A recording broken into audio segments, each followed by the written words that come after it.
Okay, no fooling around. This is a really important video, to tell you the truth. Over the last 2-3 days, Sergei Shoigu, the Minister of Defense for the Russian Federation, has called, at his initiation, the Secretaries of Defense of the United States and their counterparts in France and the United Kingdom and Turkey. Now, this is officially known. And the subject matter of these conversations is not known specifically, but it is believed that Shoigu said that the Zelensky regime is planning to use a dirty bomb on the territory of Ukraine, that this would be a provocation / escalation. The foreign ministries of France, the United Kingdom, and the United States issued a joint statement saying that they would keep on supporting Ukraine and that these allegations, these Russian allegations, were false, and they insinuated in the joint statement that it was really the Russian Federation that was creating an excuse for escalation. I'll read you the specific joint statement, which is very interesting. We, the foreign ministers of France, the United Kingdom, and the United States, reiterate our steadfast support for Ukraine's sovereignty and territorial integrity in the face of Russia's ongoing aggression. We remain committed to continue supporting Ukraine's efforts to defend its territory for as long as it takes. Earlier today, the defense ministers of each of our nations spoke to Russian Defense Minister Sergei Shoigu at his request. Our countries made clear that we all reject Russia's transparently false allegations that Ukraine is preparing to use a dirty bomb on its own territory. The world would see through any attempt to use this allegation as a pretext for escalation. We further reject any pretext for escalation by Russia. The foreign ministers also discussed their shared determination to continue supporting Ukraine and the Ukrainian people with security, economic, and humanitarian assistance in the face of President Putin's brutal war of aggression. End statement.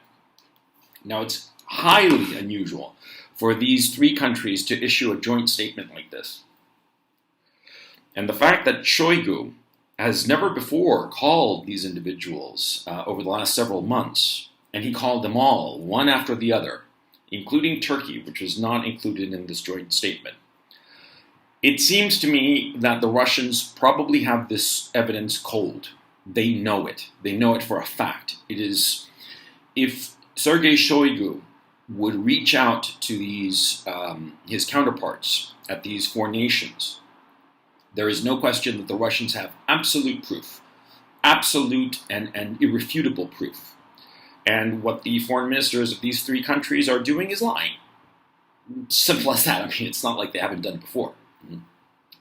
Shoigu would never put himself out on a limb like that unless they had just absolutely foolproof evidence. Now, yesterday I did a video discussing the 101st Airborne Division's deployment in Romania, and also the maneuvers going on of the Polish-Lithuanian army on the border with Belarus. And I blue-skied maybe that this is some sort of fist that they're preparing to hit the Russians, on the Belarusian border or something like that, or the Ukrainian border. But now it seems to me that if what Sergei Shoigu is saying, that the Zelensky regime is preparing a dirty bomb that they are going to detonate on their own territory, which I believe, then it seems reasonable that the intent would be Nikolaev. Nikolaev is one of the coastal cities of Ukraine on the Black Sea. It's between Kherson and Odessa.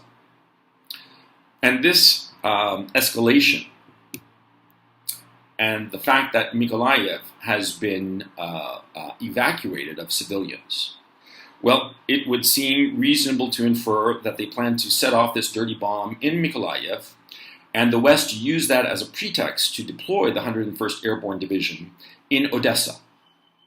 Because if you look at a map, there is Kherson, further west is Nikolaev, and farther still is Odessa. Now, Odessa has historically is a very important city to the Russians. It's important for historical reasons. It's important for religious reasons, cultural reasons. It is a jewel that the Russians have deliberately not harmed, except in targeting specific military assets that have been there. Now, it's very clear that the Zelensky regime forces are at the very end of their tether. There has been a lot of talk from different sources that, in fact, the number of dead Zelensky regime forces numbers in the six figures, over 100,000 dead, and perhaps 1.5 to 2 times that number of wounded, incapacitated. So basically, as Brian Berletic over at the New Atlas has been saying for a while now, the Zelensky regime forces are at their end. And so, in desperation, the Zelensky regime would use this dirty bomb in Mykolaiv, and this would give the excuse for the Americans to deploy in Odessa. And this would escalate the war into a full-on NATO versus Russia war. I think it was very smart of the Russians to come out with this and say openly that this is what the Zelensky regime is planning to do. I think it is despicable what the Zelensky regime is planning to do, because I will say here, and I don't care, there is no doubt in my mind that this is true. And it really, really scares me. I mean, through this whole conflict, this is the one time I have to say that I'm truly scared. Because detonating a dirty bomb, quite apart from creating an environmental catastrophe on Mykolaiv, as a military matter, it will do nothing. Okay, it will just make a big mess, though it should be pointed out that because of this, it would be very difficult for the Russians to advance on Odessa. Because, of course, the coastal roads from Kherson to Mykolaiv on to Odessa would make it extremely difficult for the Russians to advance. It would create a nightmare, and of course a political nightmare. And of course it would draw in the United States. The United States would have the perfect excuse to help a friendly nation. This is the October surprise. This is being done strictly for American electoral purposes, insofar as using a dirty bomb. I had been hearing talk about a dirty bomb for a couple of months at least, but I didn't give it that much credence until now.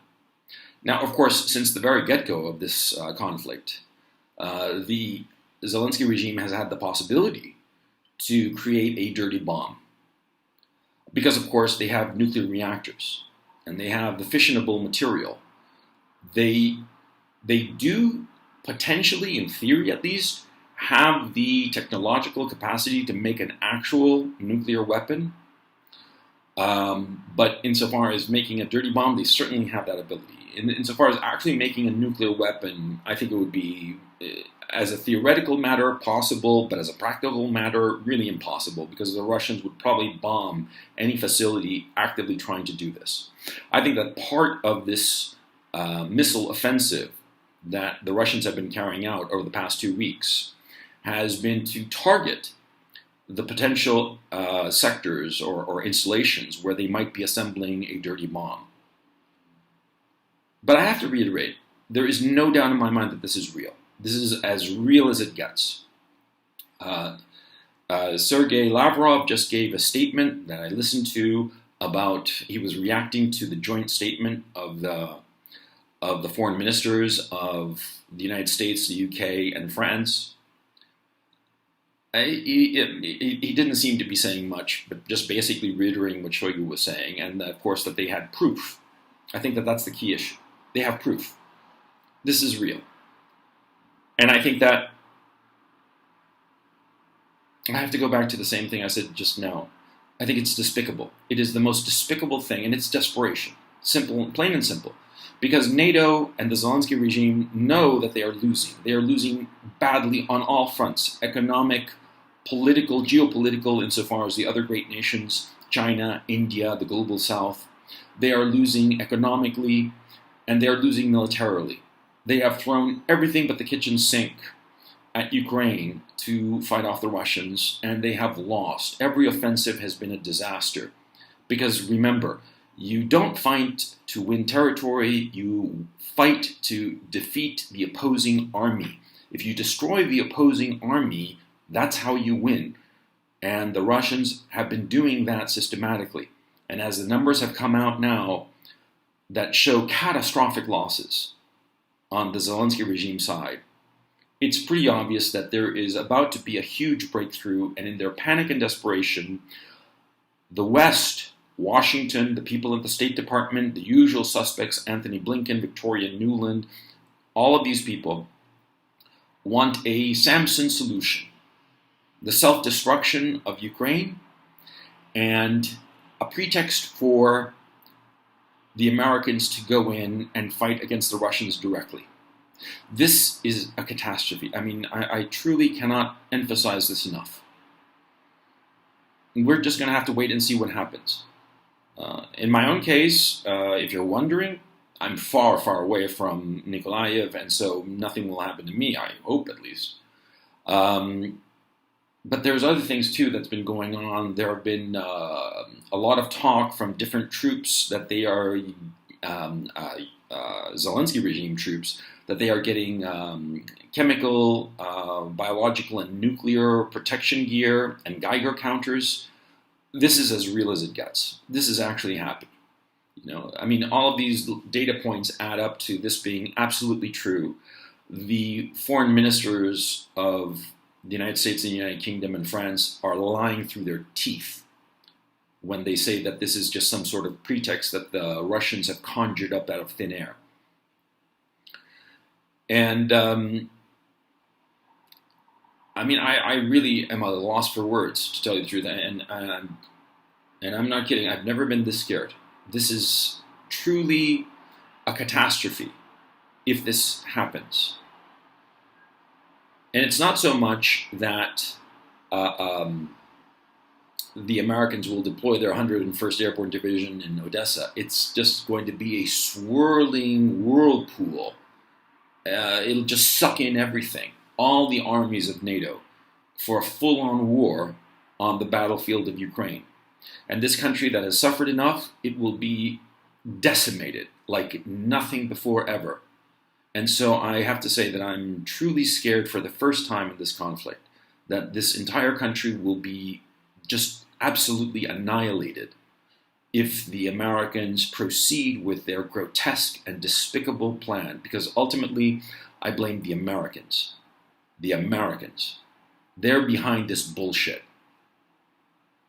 And I have to say outright and openly, they are evil. It's not more complicated than that. They are evil, grotesque people.